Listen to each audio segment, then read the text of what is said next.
This is a presentation on project implementation of electronic health records.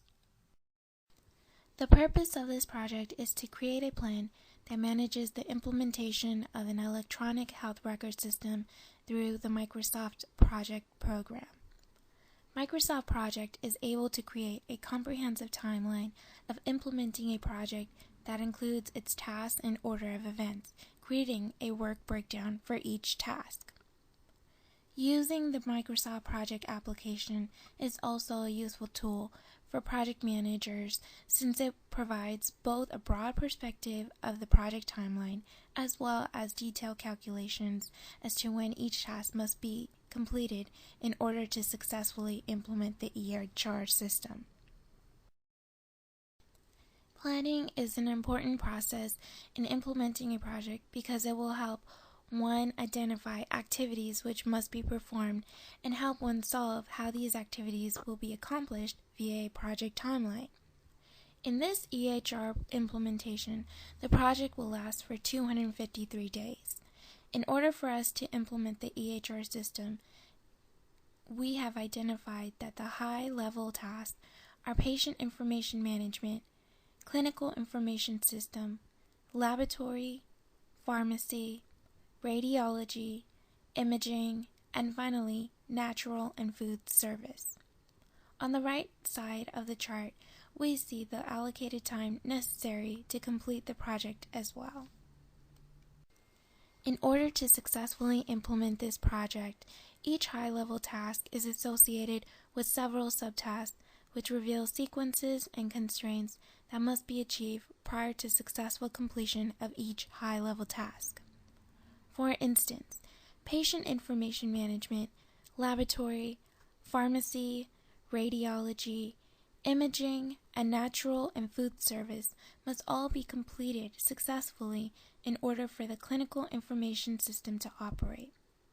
To illustrate the timeline of events, Microsoft Project conveniently provides a visual overview of this configuration seen on the right-hand side of the screen.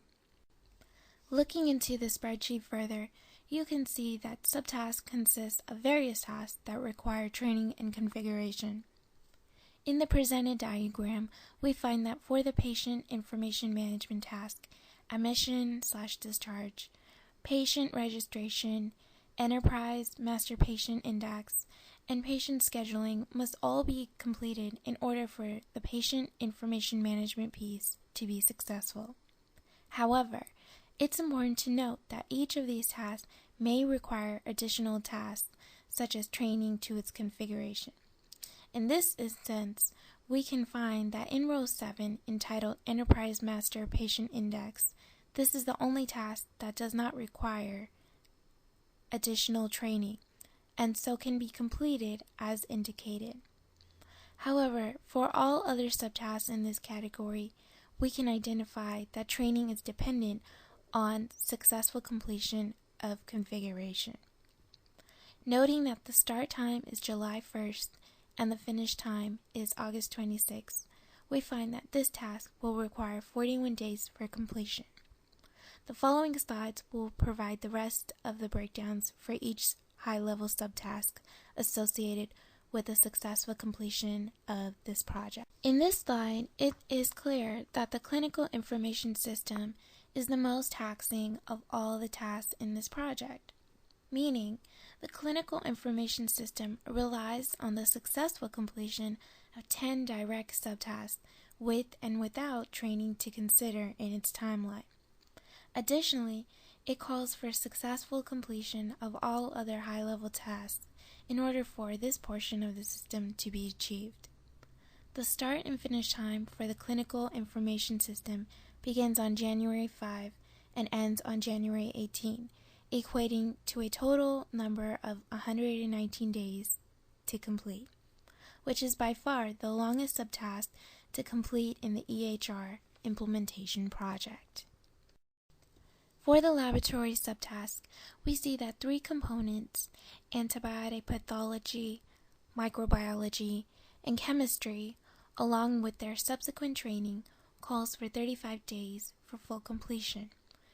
with the start time on August 27th, ending on October 14th. In the pharmacy subtask, we again identify that this component plays a contributing factor in achieving a successful clinical information system.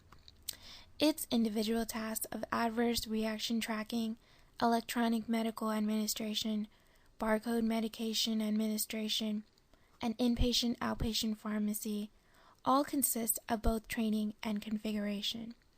Beginning on October 15, 2009, and ending on January 4, 2010, this task will require 58 days to complete. Here, we also see that general radiology and nuclear medicine must both be configured prior to the execution of the radiology subtask. Beginning on August 27th and ending on October 14th, again, only 35 days is required for this stage of the project. Next, we see the imaging subtask and find that both the clinical image viewer and document imaging configurations must be completed in 11 days, with a start date on October 15th and ending on October 29th.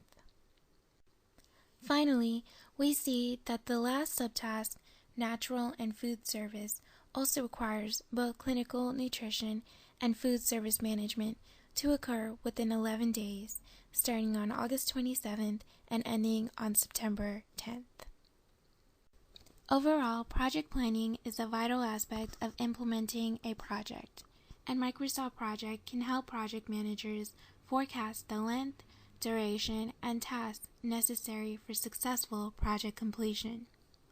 Since small changes of events can impact the overall schedule of a project, Microsoft Project allows you to easily organize tasks needed to achieve the project, easily allows one to conceptualize, visualize, and manage various elements of the project in one location, and it easily facilitates one's planning ability to track dependencies and resolve sequences for increased efficiency. Although Microsoft Project can be time-consuming in entering each task and its relative time frame, one can truly gain insight on whether a project should be undertaken or not ahead of time, when time, budgeting, and organizational constraints may not always create an environment for a project to be successful. To this extent, wasted time and money can be saved for the next viable project to come through the usage of Microsoft Project in project planning.